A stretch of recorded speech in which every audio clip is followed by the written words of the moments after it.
무극담노 종신기 천마편 제11화 거사 3. 류지혁은 장창을 잡고 있었던 인물을 노려보고 있었다. 물론 그의 눈은 불타고 매우 이글거리고 있었으니. 아이야, 내 상태로 봐선 얼마 후 복주할 것 같구나. 이곳이 지금은 난장판이지만 내 녀석의 오체가 사분우열되어 흩어지는 것은 매우 번거로우니 이제 나와 함께 손을 섞어보는 것은 어떠냐? 상노인의 말이었다. 그런데 상노인의 말에도 불구하고 지혁은 여전히 한 팔이 부상인 창객을 보고 있었다. 창객 또한 지혁을 보았는데, 저 녀석 어디서 본 것 같구나. 그런데 녀석을 어디서 보았지? 도통 생각이 나지 않으니. 탁자에 걸터 앉은 창객 또한 류지혁을 보았는데 그의 얼굴은 의문이 가득 찬 얼굴이었고 무언가 골똘히 생각하는 표정이었다. 이 녀석, 내 녀석도 나름 상대할 수 있는 인물에게 관심이 있는 것 같구나.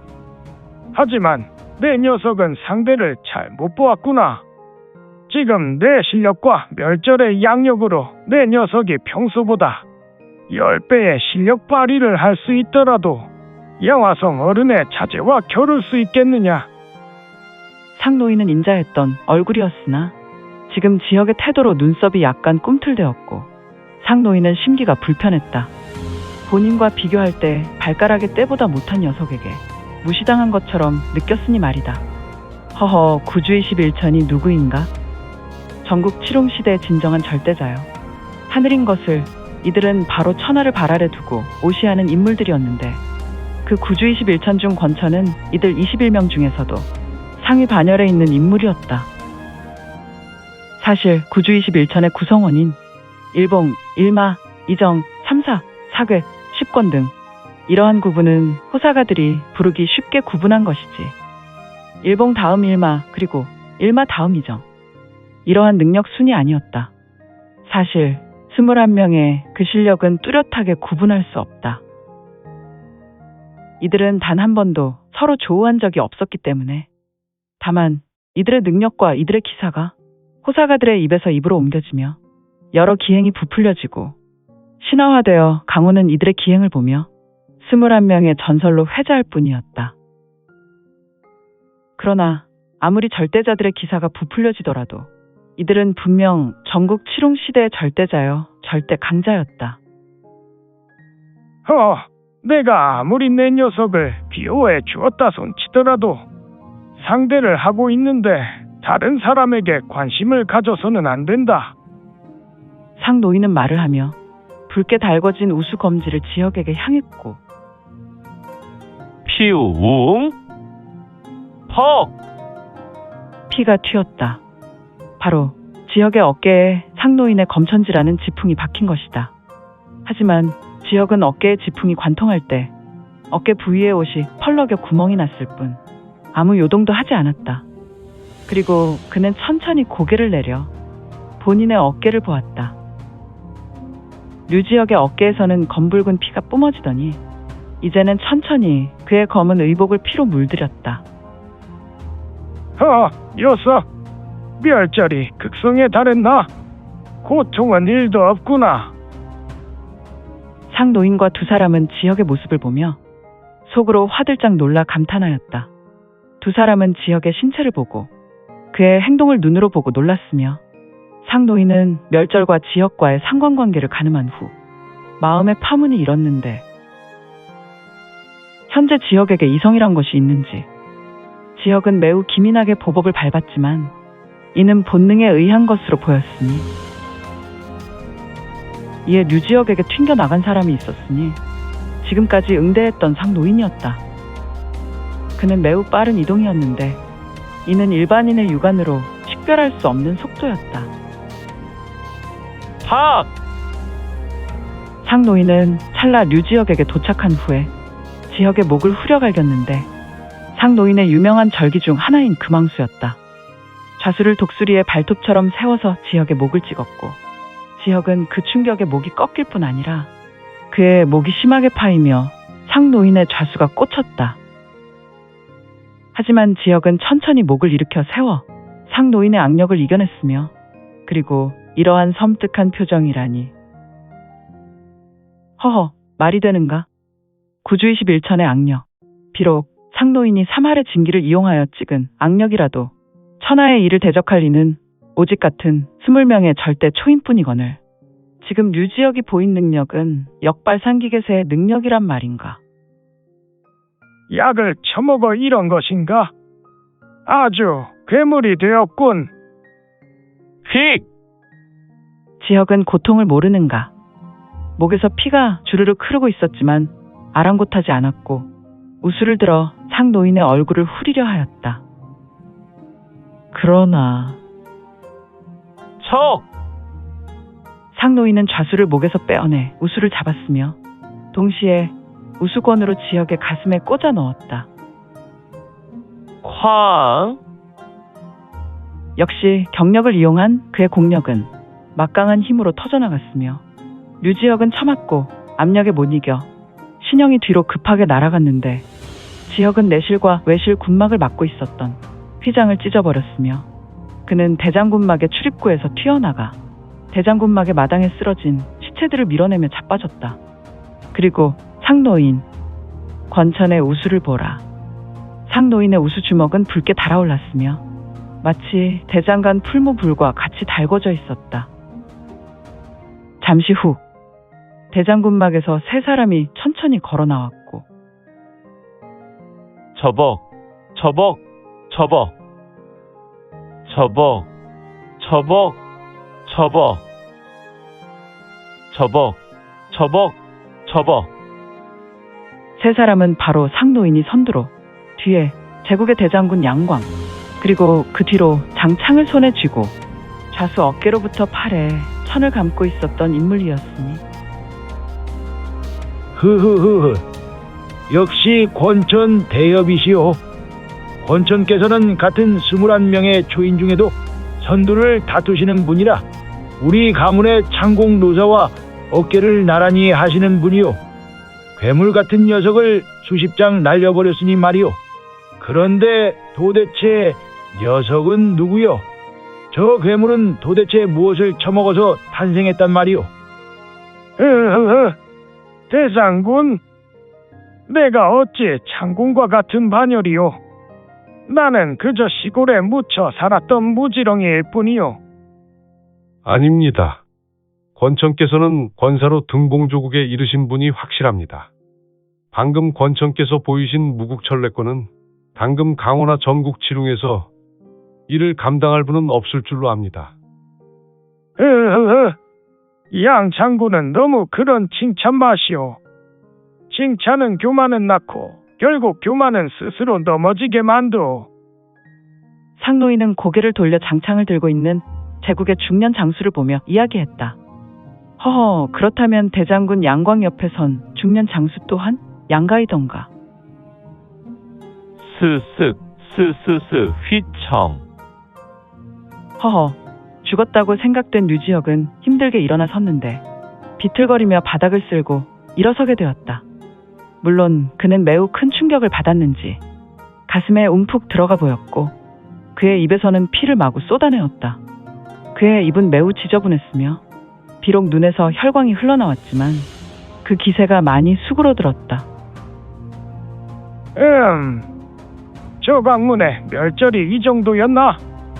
다른 녀석에게 멸절을 두 알 먹였다면 한 줌의 독수가 되었겠지만 녀석의 신체가 남달라 두 알 먹였는데 녀석의 잠재력이 우리 20일 초인을 넘어서는가? 모를 일이군. 류지혁이 일어서서 세 사람을 몽롱한 눈빛으로 보고 있어서 장창을 잡고 양장군이란 자가 나서려 하였는데 양장군, 내가 나선 일에 다른 사람이 손을 쓰는 걸 나는 무척 싫어하오. 스스스. 상노인. 권천의 걸음은 류지혁이 이곳 제국의 대장군막까지 오는 과정 현로에 사용했던 그 팔복안섬이었다. 다만 지혁보다 더욱 은밀했으며 그는 정확히 8걸음을 움직인 것이다. 스쓱. 권천의 우수에 잡힌 류지혁은 멱살이 잡힌 채 공중에 떠졌다. 물론 류지혁이 키가 커서 다른 사람이 멱살을 잡고 올린다고 해도 공중에 떠지지 않겠지만 사실 상노인도 어느 정도의 키를 가진 인물이기에 현재 류지혁은 축 늘어진 상태에서 공중에 매달린 초라한 모습이었는데 녀석. 그러면 그렇지. 내게 때려박은 고는 그냥 곤이 아니었으니 내 녀석은 기력이 조금도 없구나. 그저 의지로 버티는 것이냐? 정말로 류지혁은 아무것도 할 수 없는 무기력한 모습으로 보였다. 그저 대롱대롱. 한 가지만. 무엇을 알고 싶지? 이 모습을 보고 있었던 양광 대장군은 두어 걸음 앞으로 나왔다. 그러더니 권천께서는 녀석에게 너무 큰 아량을 베푸시는 것은 아니오. 어서 목숨을 끊어 놓으시고 제가 준비한 국화주나 먹읍시다. 국화주는 권천께서 매우 좋아하시는 것이니 말이오. 흐흐흐. 제국의 양광 대장군은 짙은 주름을 실룩거리며 잔잔하게 웃었다. 이를 보고 있었던 권천은 잠시 삼도천을 건너가는 녀석에게 아량을 베푸는 것은 죽음을 관장하는 염라대왕에게 예를 차리는 것이오. 그러니 잠시 기다려 주시오. 고개를 돌렸던 권천은 다시 고개를 돌려들어서 류지혁을 보았다. 무엇을 묻고 싶은 것이냐? 정말 여진중 대장군께서 광룡 장군을 저리 만들라 하셨소. 글쎄다. 그것은 여진중 상대장군의 뜻인지 우리 영국 국왕의 뜻인지 현재 실권이 있는 송여충 대장군의 뜻인지. 송여충이요? 내가 군노로 이곳까지 온 것은 그자의 막내 아들 때문이요. 안타깝구나. 만약 내 녀석이 두매산골 사냥꾼의 자식이 아니라 영국 성도계 부족의 자손이었다면 오늘날 여진중 옆에는 내가 있었을 것이다. 광룡 또한 안타깝구나. 그의 국왕과 영국의 5기둥은 자신들 외에 다른 가문이 영국에서 무상의 지위에 서는 것을 원치 않는구나. 그러면 상노인은 왜 그랬소? 그래도 곽가장의 형제들과 상노인은 먼 친인척 관계가 아니요. 사람은 누구나 죽는구나. 나도 언젠가는 곽지윤, 나의 죽은 아내에게 돌아가겠지. 하지만 나도 노년에 다른 여인을 알게 되었구나. 고작 다른 여인이요? 아니구나. 고작이라니 모든 것을 줘도 아깝지 않지.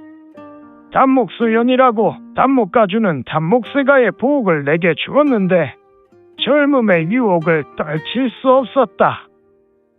그렇다면 여진중을 지키는 단목무라는 녀석에게 공을 돌리기 위해 역시 내 녀석은 문예십지가 맞는구나. 나머지는 내가 생각하는 것이 맞을 것이다. 제가 세상을 오래 살지 않았지만 세상 개 거지 같군요. 기껏 여자 때문에 광룡과 같은 연국에 충성된 장군을 희생시키다니. 제 길. 류지혁은 호흡이 가빠져왔다. 그리고 그는 약 6개월간 현무군 6대대 천호 장군과 생활한 것이 주마등처럼 스쳤다. 또한 지혁의 눈은 이제 혈광이 사라졌으며 푸흡. 지혁은 목구멍에서 올라오는 핏덩이를 뿜었으며 권천의 얼굴에 지혁의 피가 튀었다. 그런데 권천은 지혁의 가슴을 보았는데 녀석의 가슴은 완전히 함몰되었는데 어떻게 숨을 쉬며 말할 수 있지? 녀석이 정말 만타무국봉의 후예인가? 그렇다면 녀석은 삼도천 강가에서 다시 돌아오겠지. 진정한 후회라면 말이야. 다만 나는 고단하고 이제 내 인생의 마지막을 내 뜻대로 살 뿐이다. 나는 그동안 무국담로가 맡긴 역할을 충분하게 다 했을 뿐이다. 허허, 무슨 말을 하는 것인지. 권천은 지혁의 가슴을 보았고 본인의 주먹에 타격받은 곳, 바로 류지혁의 가슴은 함몰되었으며 의복은 주먹만하게 불타서 그을렸고, 이는 바로 권천의 상승절기인 무국철례권에 당한 흔적이었다. 그런데 상노인 권천이 속으로 말한 만타무국뽕이라니, 지혁이 가진 신체의 비밀을 알기라도 하는 것인가. 아무튼 권천이 손을 쓰기도 전에 류지혁은 고개가 수그러졌고 그의 입에서 핏물이 주르륵 한 줄을 그리며 떨어지고 있었다. 휙! 처처. 권천 스스로 류지혁이 죽은 것 같아. 더는 다른 손을 쓰지 않아도 될 것으로 지혁을 놓아버렸고, 류지혁은 땅에 떨어짐과 동시에 무기력하게 무너진 후 축 늘어진 모습으로 보아 진짜 사자와 같았으니. 저벅, 저벅, 저벅. 권천은 허리를 돌려 양광에게 걸어갔는데, 이때 턱턱, 휙착. 권천 위험하오? 대장군 양광의 외침이었고, 류지혁은 마지막 진기를 끌어다가 도약한 후 상노인 권천의 등에 매달렸다. 아, 그는 마지막 원정직이라도 풀어내어 쓰려는 것인가. 한 사람이 가진 마지막 생명의 불꽃 원정직이 말이다. 하지만 권천의 표정은 인자한 옆집 할아버지의 얼굴이던가. 허허허, 내 놈의 근성은 인정하마. 그동안 즐거웠다. 고극 천멸기. 파파파파파싸. 휙! 쿵! 극! 툭!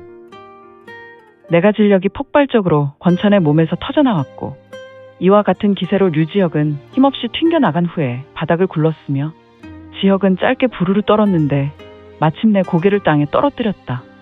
그의 눈에서, 그의 코에서, 그의 입에서 피가 흘러내렸고, 지혁의 두 눈은 감겨 조금도 움직이지 않았다.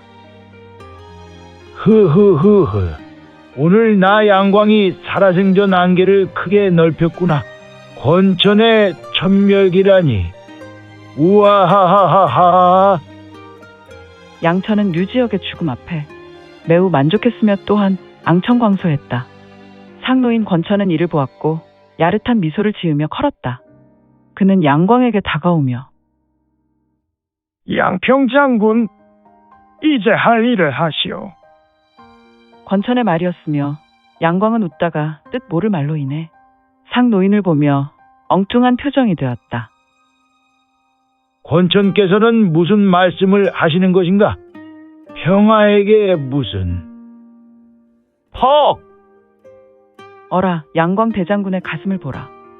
지금 그의 가슴에 하나의 장창이 뚫고 나왔고, 그 끝에 양광 대장군의 심장이 뜯겨 나와 펄떡인다. 물론 그 심장에게 붙어 있었던 피와 기름이 뚝뚝 떨어지고 있었으며, 이제 양광의 눈은 흐릿하게 변했지만 그의 두 눈은 본인의 심장을 보고 있었으니. 이게 무엇냐? 장창은 바로 양 장군의 창이었고, 그런데 양평이라니, 과거 류지혁이 아비와 만든 산속 안식처에서 2년 전에 만났던 그 양평이란 말인가. 제국에 간자여 연국의 지도와 침투로 등의 정보를 얻어 돌아갔던, 그리고 류지혁이 절대 잊지 못할 그 양평이란 말인가. 그러니까 고종사촌 어른, 제가 가문의 어른으로 늘 조언을 올리지 않았습니까? 우리 같은 제국의 무가 자손은 분수를 알아야 한다고 말입니다. 광 어른은 언제나 국왕 곁에 있으며 국왕의 왕사가 되고자 하셨지요. 송충이가 솔잎을 먹어야지 자꾸 사내진미와 고기를 먹으려 하니 어른에게 적이 생기고 국왕은 귀가 얇아 그들의 말을 듣지 않았습니까? 이제 우리 제국은 다시 태어났습니다. 바로 양광 대장군의 죽음으로 말입니다. 배신인가? 배신이라뇨. 제가 영국과의 전쟁은 다른 화를 낳게 된다고 말씀드렸습니다. 저와 영국의 상대장군은 약간의 약속과 또한 우리 국왕의 뜻이 있었습니다. 바로 대장군의 죽음이지요. 제길 자기들끼리 짜고 치는 도박패였군. 양광 대장군의 입에서 핏물이 주르륵 흘러내린다. 마지막으로 한 가지만 묻자. 평아, 네, 가문의 어른으로 가시는 길에 모시겠습니다. 그래? 창공께서는 그분의 승낙 없이 되는 일이 있겠습니까? 그렇군. 제길 그분의 뜻이라면 그르륵해. 양광의 입에서 피가 튀더니 고개를 떨궜다. 그리고 권청께서 원하시는 것을 이루시지요. 양평 장군의 말이었으며 상노인은 자신 옆에 구르던 연국 무사의 돌을 발로 차서 올리더니 다시 힘차게 돌려차기 하였다. 새. 연국 무사의 도가 하늘을 날았고 이 도는 제국 대장군 양광의 수급을 베어버리며 지나갔고 20여 장 더 날다가 떨어졌다. 툭! 휙! 펄럭! 슈슈슈슉! 척! 이를 보고 있었던 양평은 눈이 휘둥그레졌다. 허허, 태산무봉이라더니 경천동지의 허공선물. 그렇다. 20여 장이 넘는 거리에서 상노인은 우수를 뻗어내었으며 양광의 수급은 들썩이더니 상노인의 손으로 빨려 들어갔다. 이에 권천은 양광의 머리카락을 잡고 흐뭇한 미소를 짓는다. 이때 상노인은 양평을 보며 고개를 한번 끄덕였고 양평 장군 또한 고개를 한번 끄덕인다. 그리고 양광 대장군께서 전사하셨다. 타타타타타타? 양평 장군은 달리기 시작했고 그는 상노인을 지나 대자로 누운 지역의 단전을 경력을 일으켜 한 번 밟은 후에 다시 목소리가 찢어질 듯 외치며 힘차게 달려나갔다. 아무래도 그는 이제 급습한 무리를 정리한 군병들에게 달려나가는 것 같았다. 양광 대장군께서 전사하셨다. 타타타타타타!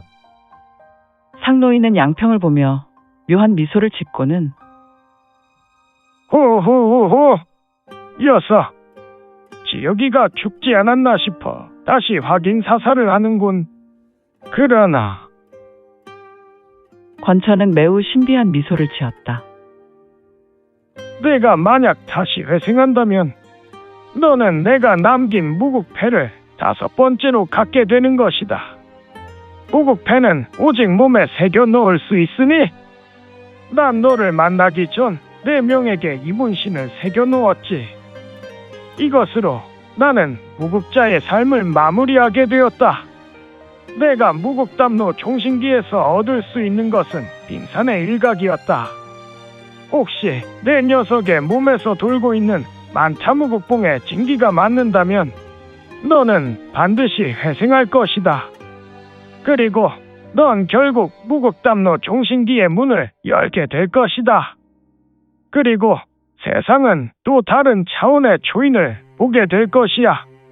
나는 씨앗을 심었고 열매를 따는 것은 너 스스로 해야 할 것이니 말이다. 이것이 홍산의 약속이구나. 권천은 뜬모를 말을 하며 쓴 미소를 짓고 허리를 돌려 천천히 걸어나갔다.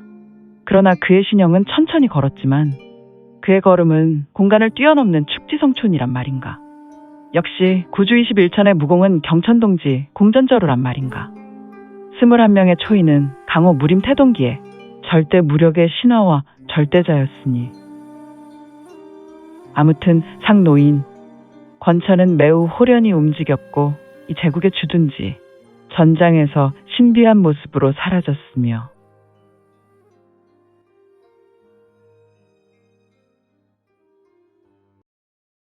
오늘 준비한 내용은 여기까지이고요. 무국담로 종신기 천마편 계속 성원 부탁드릴게요. 또한 구독, 좋아요는 본 작가의 지필에 큰 힘이 됩니다. 그럼 오늘도 최고로 멋진 하루 되세요.